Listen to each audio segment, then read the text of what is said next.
আজকে রান্না করব কাতলা মাছের তেল। কাতলা মাছের তেলটা কিন্তু বাঙালির সবথেকে প্রিয় এবং মজাদার রেসিপি। তো করব হচ্ছে বেগুন আর আলু দিয়ে। তার জন্য আমি কড়াইতে তেল দিয়ে পেঁয়াজ কুচি আর লঙ্কা কুচিটা দিয়ে নাড়াচাড়া করে নেব।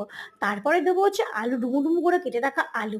আলুটা একটু ভাজা, ভাজা হয়ে গেলেই নরম হয়ে গেলে দিয়ে দেবো হচ্ছে বেগুন কেটে রাখা বেগুনটা। বেগুনটাও আমি ডুমো, ডুমো করে কেটে নিয়েছি, বেগুনটাও দিয়ে দেবো। বেগুন আর আলু ভালো করে মিশিয়ে নেব। আর যে মাছের তেলটা ছিল এটা কিন্তু আমি ডাইরেক্ট এর মধ্যে মেশাবো না। আমি মাছের তেলটা আলাদা করে একটা ননস্টিকের তাওয়ায় অল্প করে তেল দিয়ে মাছের তেলটা নুন আর হলুদ দিয়ে ভেজে নেবো। মানে যতক্ষণ না তেলটা গলে গলে যাচ্ছে ততক্ষণ ভেজে নেবো। নুন দিয়ে দিয়েছি, এবারে উল্টে পাল্টে নেবো। আর এদিকে বেগুন আর আলুটা আমার সেদ্ধ হয়ে এসছে।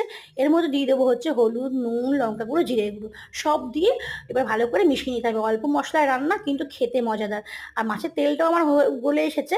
তারপর আমি একটু হলুদ দিয়ে এইবারে এই তেলটা আমি অ্যাড করে দেবো বেগুন আর আলুর মধ্যে। ব্যাস, আর কিছুই লাগবে না, সিম্পল রান্না, খেতে কিন্তু খুবই মজাদার। তা আমার রেডি হয়ে গেল গরম মাছের তেল। গরম গরম ভাতের সাথে জাস্ট জমে যাবে। ভিডিওটা ভালো লাগলে লাইক কমেন্ট শেয়ার করে দিও।